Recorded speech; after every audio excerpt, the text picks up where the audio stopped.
So, yan nga guys, habang nag-edit nga ako ng video to, napansin niya sa video na umiiyak ako, syempre. Kasi nga, syempre, may pinagdadaanan ako and hindi ko na kailangan sabihin sa inyo.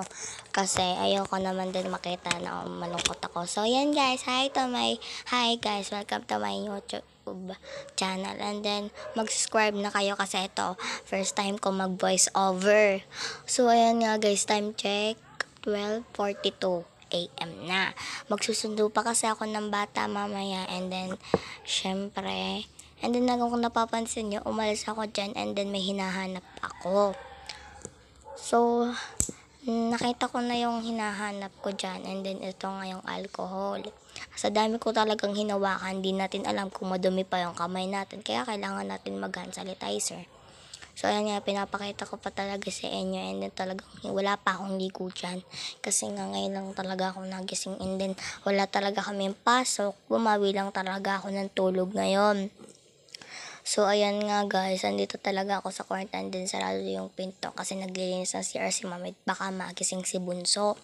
Syempre, ate tayo, kaya kailangan kong mag-alaga ng bata. So, ayan nga pala yung mga damit ko guys kasi mamaya maliligo ako.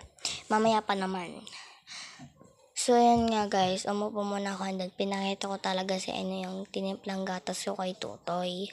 At ayan nga, tulog na tulog nga yung bata, taban-taba, butsyok na butsyok talaga iyan. So, sobrang cute nga niyan kasi naggigigil talaga ako sa kanya. So, ayan nga, kung napapansin nyo, ganito na talaga yung boses ko kasi nga, parang may lubog nga ako dito, may sipon kasi ako. So, ayan nga guys, kumuha talaga ako ng unang dyan and then para magpabebe lang dito sa vlog na to. And then habang nagvo-voice over nga ako, napansin ko na ganito talaga yung boses ko. So, ayan nga talaga guys, hindi ko na din time check na rin talaga. And then, 12:44 na nga yung oras.